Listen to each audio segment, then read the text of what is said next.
Let's get into it. Coach Colin news. The president of El Salvador just did something absolutely incredible. This gentleman is Trump level when it comes to presidency. He is, if you know how people say expert level, when it comes to being a president, he is Trump level. He is up there with the greatest that you have ever seen. If you don't know about the president of El Salvador, he made sure that his currency was all backed by Bitcoin. It was a big move that nobody liked, but it has majorly paid off in the past year. And what he did with his country was he took it from being the murder capital of the world to the safest country in the Western Hemisphere. Now, the video that I'm going to show you is to his constituents. So he's speaking his language. The captions are on, but I want to also make sure that everybody hears what he has to say. So I'm going to translate it. Let's get into this. In fact, you can see that everyone here is from the executive branch. From the executive branch that I oversee. Except for one person, the Attorney General. He's not a part of the executive branch. But he's here for a simple reason.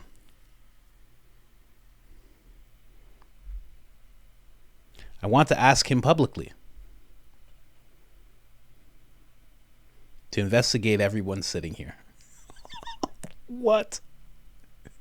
Retroactively and into the future. Wow. I imagine that there should be no problem with this. Imagine they're all going to be investigated forever. Someone asked me, "Are you afraid of death?" I said, "Of course, nobody wants to die. I don't want to die. But I know that I'll die someday like everyone else. Death is the one thing that we can't escape. 100 years from now.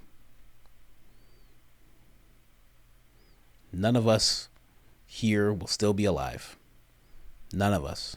Nobody sitting here. It's very likely that nobody here knows their grandfather's name. But if there is one thing I fear, it's leaving a bad legacy. There are some presidents, some in prison and some on the run. But the most are remembered as criminals. That's not how I want to be remembered. So I don't steal because I don't want to be remembered as a criminal or as corrupt.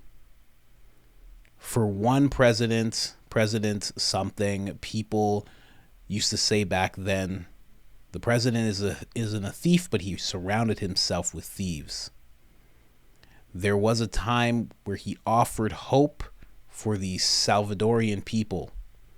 But even if it's true he didn't steal, then he was foolish because he was the people's hope.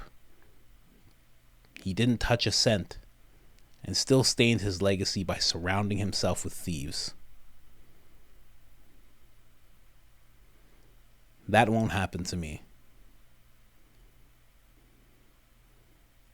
I won't be the president that didn't steal but was surrounded by criminals. I want to be remembered that I didn't steal and didn't let anyone else steal. The one who stole was in prison. There are a couple who are already there. Wow. Let me see that last part again. Wild. Because he didn't steal. Still stained his legacy. I just want to see that one more time. That won't happen to me. I want to be the president that didn't steal.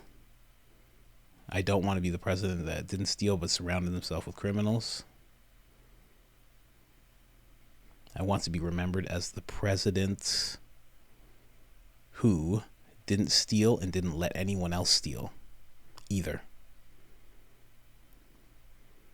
And the one who put whoever stole in prison. Oh, God. There are a couple who are already there. Wow. What a guy. And you know what? That's how it has to be, right? That's how you have to do it. That's how you have to do it. He was so hard on the criminals, right? Took no casualties, just so you know, no civilian casualties in rounding up all these criminals and arresting them and, trying them and putting them in jail. None. And then he takes it a step further and he's going to investigate his entire cabinet. Oh, man. And their faces, some are just looking down. Some of them are like, I don't know about all this. What's about to happen here? Oh, man. That's incredible. Absolutely incredible. Big announcement, and we'll see what happens. He said he didn't want to be around thieves. This attorney general is going to be looking into people. Hopefully that attorney general isn't corrupt himself, and he's truthful, and he can't be paid off or anything like that. Whew. Man, this guy, something might happen to this guy. I mean, he's taking the steps to have something happen to him. I'm just saying. Whoo! Could you imagine, man? It'd be beautiful if Trump said that. Imagine Trump went into Congress, went into the Senate, and just said, I have one person here. We've had a lot of differences, but this is Alvin Bragg. I have Alvin Bragg, Fannie Willis. If they don't find anything, I'm sending them to prison. That'd be amazing. I'm sending them to prison, so I know they're going to try really hard to find something on each and every one of you. Oh, man. But really, imagine that happened in the U.S.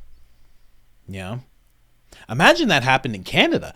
Canada actually had somebody, more than 2/3 of Trudeau's cabinet are World Economic Forum members. At some point, they were doing their whole House of Commons thing. It's like their Senate. And somebody was on a phone. They were calling in, and they started talking about how most of the Canadian government has been co-opted by the World Economic Forum, and then their phone call gets cut off, and the speaker, who's the person who's supposed to be like running things, Speaker of the House, let's say, he just goes, oh, it seems that he's been cut off. Oh, sorry, we'll try and get him back. And they never get him back. He's never been allowed in there to talk about it or anything. Just openly corrupt. Imagine that happened in the Senate. Trump just comes in, I want everybody to get investigated. For the next 4 years, I want everybody here to be investigated. Or pass some kind of law that had to happen ongoingly. How great would that be? I've said so many times, I'm going to move on to a clip of this guy talking, and this one he speaks English. I've said so many times, I wish Trump would just, not even just Trump, anybody, I wish there was just a rule where you could see their bank accounts. And I don't feel like that's authoritarian, because I'm not saying that for anybody else in the country. Just the people that work in the government. That goes local government, that goes congressmen, senators. You have vice president, the cabinet, president. We have to see your bank account. We have to see what's going on. Especially if you go in worth, like Barack Obama, what was it? He went in worth $2 million, I believe. Maybe $2 or $1 million. And he left worth 80. We have to know what happened. Sorry. Everything. Please, everything. Nancy Pelosi's worth almost $250 million. What? There are people in this. She's not even the richest one. You know that, right? There are people who are congressmen and senators on both sides of the aisle who are worth almost $500 million. What happened? How did you do that? Some of them, the wealth can be explained because it happened outside of the government. They have companies and they've done things, parent companies, inheriting things. But some of them, it's like, what happened? How did Lindsey Graham make $150 million? What's going on? What's happening? They should have to answer for that. Let us see your stocks. Let us see your bank accounts. And that's it. And then how about this? Even nicer. The most of a penalty that's going to happen is they just take the money. They just take the money. They go, okay, you got this money, foul, you're out, and we're taking the money. That's it. You don't even go to jail. How's that sound? Nah, they should go to jail. They should. They should. They should. We all know it. All right, listen to this clip. This is just a window into who this guy is. He's not just hard on his criminals. He's not just hard on his executive branch and his cabinet. He's one of those guys who's willing to speak up. Listen to this. Want a seat in the table, they should run for office. Let the people vote. It will not be a pretty sight for them if the elections are free and fair. I mean, who elected Soros to dictate public policy and laws?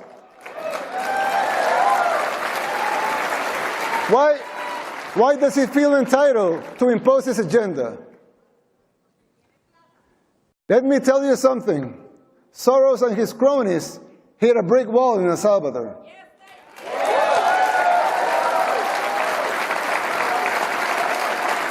Thank God, and all the glory be to him, Salvadorans are now immune to his influence. No one believes his lies anymore over there.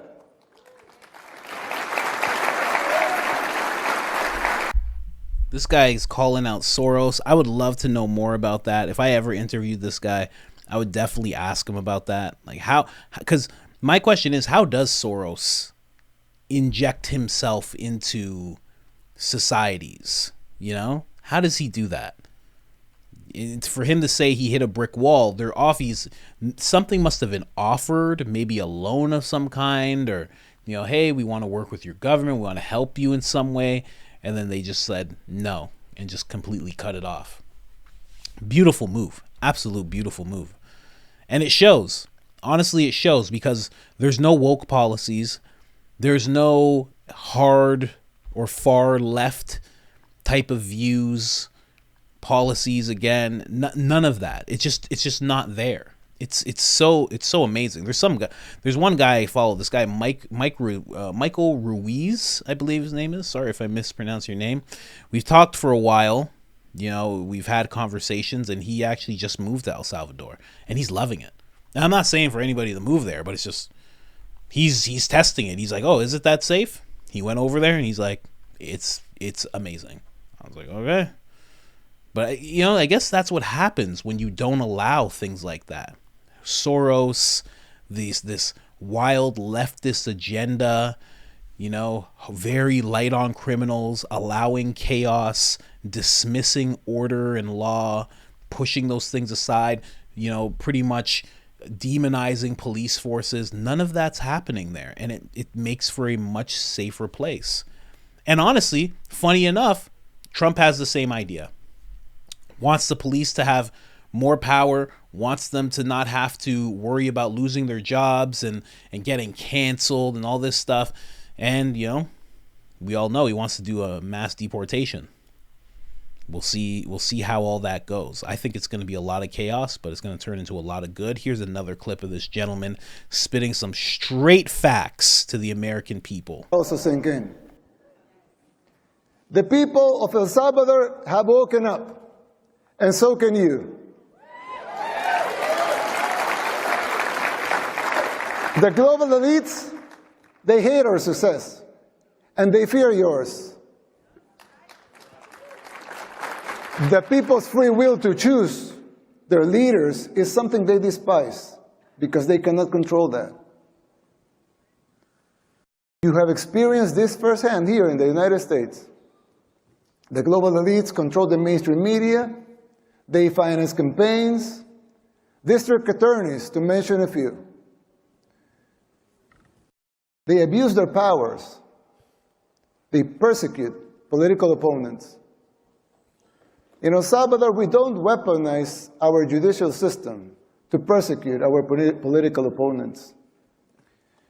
A practice that may sound familiar to you, but we don't do that there. And who's the dictator? The global elites, The global elites in the media, they work in conjunction, they run some stories and publish them, same pictures to reinforce their agendas. You're no strangers to that here in the United States. We deal with that in El Salvador too. That is the free press that they talk about? Please. I always criticize the defenders of institutionalism. Not because I don't think strong institutions are paramount and necessary for a democracy, but because I find them very hypocritical. They don't seem to have the same standards for themselves as they are trying to impose on others.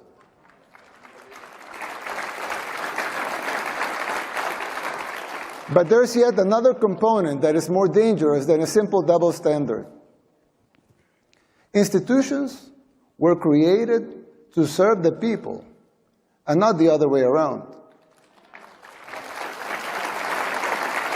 For instance, the financial situation of the United States. Oh man, this is the part where he actually goes into talking about how the Fed is just backed by paper, and he's suggesting, he's like, why are the American people paying taxes? He goes, obviously the government's not financed by these taxes, they're just taking them for the illusion. Oh, he gets into some stuff on that part, but I just wanted to focus on the last thing he just said there about how the institutions are supposed to help the people before the people and not the other way around. And it got backwards at some point. And there's a lot of political analyst talker types that might say that this guy is being taken in. Oh, he's being taken in by things he doesn't really understand. There's some people that might say some stuff like that. But in reality, it kind of cements it even more so when you see another world leader talking about it. See, that's why I love Tucker Carlson, because he actually had an interview with Viktor Orban. I believe he's the president of Hungary. Sorry if I'm... Yeah, it's not Poland, it's Hungary. And he was talking about how great Donald Trump's foreign policy was, how good it was for the world. And, obviously there's a little bias there. He likes Trump a lot, but the reason that he likes him is because he admires him as a leader. And it's different when you see other world leaders talking about this type of stuff. When they're kind of... Because here... Exactly what he said. The media is in collusion with these global elites, and they're making you think that anybody who talks like that gentleman was just talking, a world leader, a great president, is a conspiracy theorist. It's a conspiracy theorist. They're being taken in by 4chan. They are, spreading far-right propaganda. There's a host of things that they brand you as.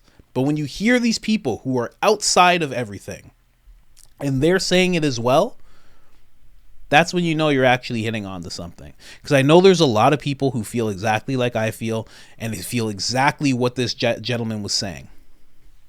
And constantly we're just told that we're making things up, that can't be real, that's just a conspiracy. Then a few months go by, and all of a sudden the mainstream media is talking about the same thing you were talking about, and somehow the people who told you were crazy are doing these mental gymnastics to validate what they're saying, but still talk about how what you were saying was invalid at the time. It's absolute nonsense.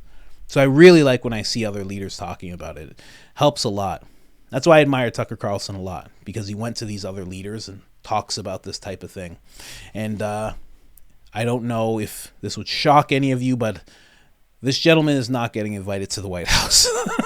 I don't know if you realize that. He's not getting an invite. He's not sitting down with Kamala or Joe. No. There will be no chocolate chip ice cream for this gentleman. I tell you that right now. It's not happening. But maybe after November. Maybe after November, he'll get an invite to the White House. That's what I would hope to see. He's doing things right, man. Absolutely doing things right. And he's actually very much a supporter of Trump. I hope he gets into Trump's ear when Trump becomes president. I hope he gets into Trump's ear and talks about that exact thing that he did, investigating everybody around him, because that is something that really needs to happen. Really, really needs to happen. You know, Trump is already good at calling out both sides. If there's a Republican who does something he doesn't like, he calls it out. If there's Democrats who are doing something he doesn't like, he calls it out. You know, there was that one clip of him arguing with Nancy Pelosi and Chuck Schumer in front of all this press. And Chuck Schumer's getting all nervous and Nancy's getting all nervous. And Donald Trump's arguing with both of them. And then Chuck is like, oh, let's talk about this privately. And Trump's like, no. And he just keeps going. And it's just like, man, just take it one step further and just start investigating these people. Because that's how you're really going to drain the swamp. That's how you're really going to drain. Because it's not about really draining the swamp, right? You can't just drain it. You kind of want to be a pool cleaner. And you want to have one of those nets. And you just want to pull everything in. All the green, goopy stuff. You just want to pull all that stuff in and throw it in the trash. I really hope that this gentleman gets to talk to Trump and give him a little advice in that arena. Shout out to this guy. Younger than Vivek, this guy. Amazing president. Anyways, guys, just wanted to show you that. Like, subscribe, share. Helps tremendously. I'm out.